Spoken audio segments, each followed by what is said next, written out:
So as we pursue this day 10 of our process, we are really going to talk today about the contradictions of life and how sometimes you can be two things at once. Now, we don't want to be two-faced. Nobody wants that. But you can have two realities happening at the exact same time. And the question is, what are we going to do about it? Because first we have to acknowledge it, and then we have to address it, which is part of what we do in this program. Acknowledge what's going on and then find the tools to address it. No longer will we sit around and let life happen to us, but we are going to take our power back and do what's most important. But here's the thing, before we talk about that, let's wrap up the question from yesterday. And for day 9, we asked you a question. You know me, I always like to read the question because I think it's important that I get it right. And the question from yesterday is, what issues or situations are likely to trigger you to spiral down? What issues or situations have this tendency to make you, to cause you to spiral down? And as we're asking that question of ourselves, it was so important that we understand these are some themes that we have in our life, that when this happens, then I tend to do that. We talked on day 8 about these habitual reactions that we have, and we want to now find out, I react this way, but what's the source of that reaction? What are the things that come up that push me into feeling or acting in a certain way? So as we do that, what I'd like to do is share my screen with you for a second to go back to the workout book that you are using for this program. As I do that, I just wanted to remind you today by showing you mine, because again, I'm working through this with you, but I want to remind you to remind yourself of your why in completing this program. For me, I asked myself, why now? And it's because I'm ready for something different. I am tired of wasting time. I am in a milestone year for my life. I will turn 60. And what I did in that first 60 years is not what I'm going to do in the next 60. Because, yep, I'm living to 120, y'all, if I start exercising and do the things that I need to do now. So that's why this 2025 program is so important to me. Periodically, I think it's also important that you review the goals of the program. That's because I want you to remember and know what we're trying to accomplish together and why it's so very important. So anyway, I just wanted to show you that quickly. But now I want to take you to the questions that we were exploring yesterday. And it's this whole idea of the issues that are likely to trigger me. Those triggers, we talked yesterday about this whole idea that our behaviors, we have these triggers, we have these rewards, and we have to understand what guides us and what controls us so that we can take our control back. So here, I want to just review real quickly what I wrote down as an answer. I said, when I feel disrespected, when I feel disrespectful, looked down on, or overlooked, when I see injustice or people being mistreated, when I have way too much work to do and maybe no relief, and when my children or those close to me are hurting. So here's the thing. I always ask you to look at the questions, give your initial answer, and then go back and consider it. Do you know, yesterday when I went back and considered it, I said, no, I don't want to add anything to that, because I'm really, really clear on the things that tend to trigger me. Now, you may have added things, you may have taken things away, but I also wanted to let you know that sometimes you won't have anything extra to add, and that's absolutely okay. All right. So here it is. We have determined what tends to trigger us. Can I tell you that this is huge? This is huge. Knowing what throws you off allows you to be proactive about what's going to keep you on track. Here's the thing, though. I want you to really consider, is there anything that you wrote on that list that surprised you? And remember, I asked you yesterday to not only think and reflect on your own, but also you know that some people have an external sense of who we are that we may be missing out on. So I asked you to ask the question, what tends to trigger me of your friends and family or coworkers? And so my question to you in this moment is anything that is a surprise for you? Is there anything that you're like, oh my goodness, I didn't realize that about myself? It's important because there are things that we already know. And the things that we know, we maybe are on the path to already addressing that. But sometimes the great learning comes from the things that we don't even realize that pop up and we say, oh my goodness, I didn't realize that was an issue. So those surprises and the confirmations are so very important in this process. And so if anything surprised you, and you're willing to share it in the comments, I would love for you to do that. Because again, a part of this process is about vulnerability. You know what? I forgot to tell you something. I forgot to let you know that today is the only day that my personal schedule conflicted with being able to be live at 8 a.m. So would you believe that this is a recording of me? And I wanted to do the recording because I did not want to halt your progress in this process. I hope you are not disappointed that I'm not live, but what I will tell you is that my team, both Malcolm and Precious, are on here live and they'll be responding to you and putting the questions in. But here's the other thing. I also want you to put the comments in knowing that when I'm done with my meeting, I'm going to come back and review what you said and interact with you because I don't want to lose this opportunity to connect with you today. And so in addition to answering the question about what, if any, surprises did you learn from question number 9? Yeah, from yesterday's question. I also, if you are thinking about the first 10 days of this program, if there are any great ahas that you got or anything that you really learned from this program so far that you're really proud of or just that you want to share with other people, would you put that in the comments as well? Because what I want to do is to read that when I get out of my meeting. So that's another opportunity for me to interact with you. I always say you're not just learning from me. I'm learning from you and you're also learning from each other. So something that you enter in the comments may be something that sparks something for someone else. And the power of us connecting is priceless. All right. So let's go back. What we have for yesterday is understanding what are the things that trigger us. Those triggers are so very important. But remember too in this process that we are going to begin to take our power back and start having these declarations over ourselves. So if you think about day number 9, we're asking you about the triggers. Day number 8, we're asking you about your reactions. Those are both internal processes. A lot of times we want to say, oh, someone did this to me, they hurt me. But the internal process that we have, the way we think about things, the way we talk to ourselves, if we don't arrest and change that right now, we will easily be thrown off course, not just in 2025, but in our entire lives. So we need to go back and speak to ourselves. We need to go back and prepare ourselves in ways that are powerful and lasting.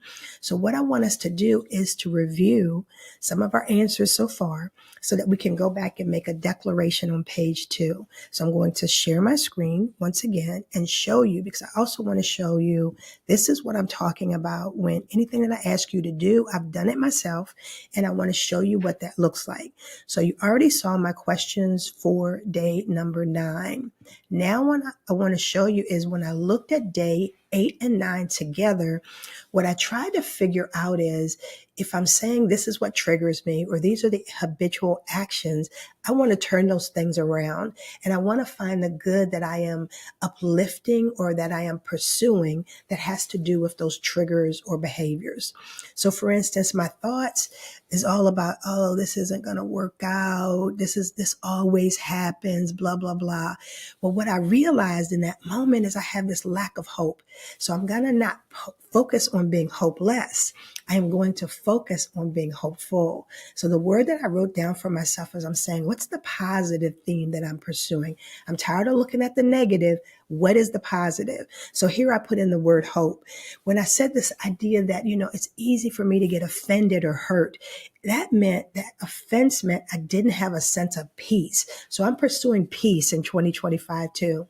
When I looked at my feelings, I tend to be angry and regretful and envious. Those indicate to me a lack of joy. Joy is so very important for me. So I wrote that word. And then when I'm looking at moping and isolating myself, it reflected to me this lack of love. And so this love is something that I want to embrace in 2025. What I'm saying to myself is, Denise, you do this all the time and it brings you down. It spirals you down. So what I'm saying is I'm taking the power and I'm giving the opposite force to pull myself up. In the same way, and when I asked the question about what are the things that kind of trigger me, I realize that when I say something like, I feel disrespected and all that, I'm looking for respect. I'm looking for justice. When I say I have way too much to do, I'm looking for rest. And I didn't have one to go with the one for my children. So I said, that's okay too. So keep in mind, I want you to go back to these statements that you wrote and say, what is it that I need to pursue that will take me in an opposite direction? Because here's what we're going to do, folks. Now we're going to go back to page 2. And this is our 21 Days to Life declarations page. This page is where we're going to come back at times. I plan to come back to this page daily to remind myself of who I am, what I've overcome, and where I am going. So remember, we put that first week we answered 3 of the days, and we said, this is what we're going to do with our word, and this is who we are, and this is what we are going to pursue. And now today, I'm asking you to go to the box that says internal. And I want us to think not about spiraling down. I want us to think about spiraling up. I don't want us to think about things that drag us down. I want us to think about things that we're going to uplift. And so when you make that declaration statement, what I did is I took those words that I just gave you and I put it in a statement for myself. I will spiral up as I seek hope, peace, joy, and love, and as I uplift, respect, justice, and rest. Folks, can I tell you what these are?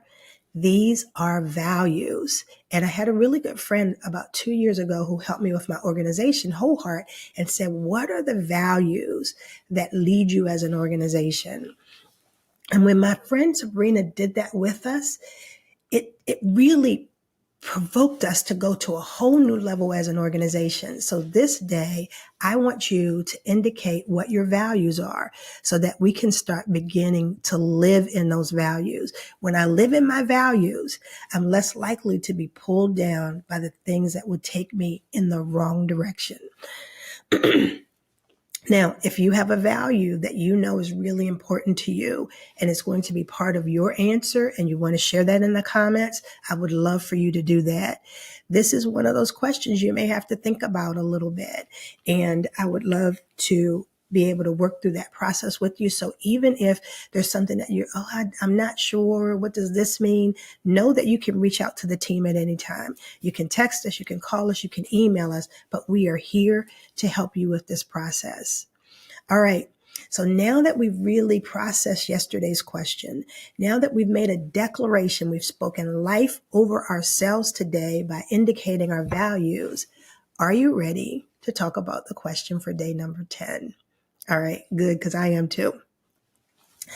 So I began today's conversation talking about the two-ness of who we are, that sometimes I can be both. I think about this when my son's graduation, it's so prevalent in my mind because here's this choir and they're singing this song Grateful.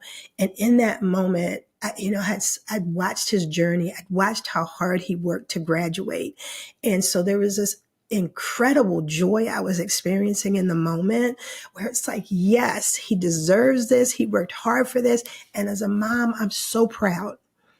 But in that moment, as I'm also feeling incredible joy, I was feeling incredible sadness because I knew that in that moment, his dad, who had passed away, would not be there with him physically.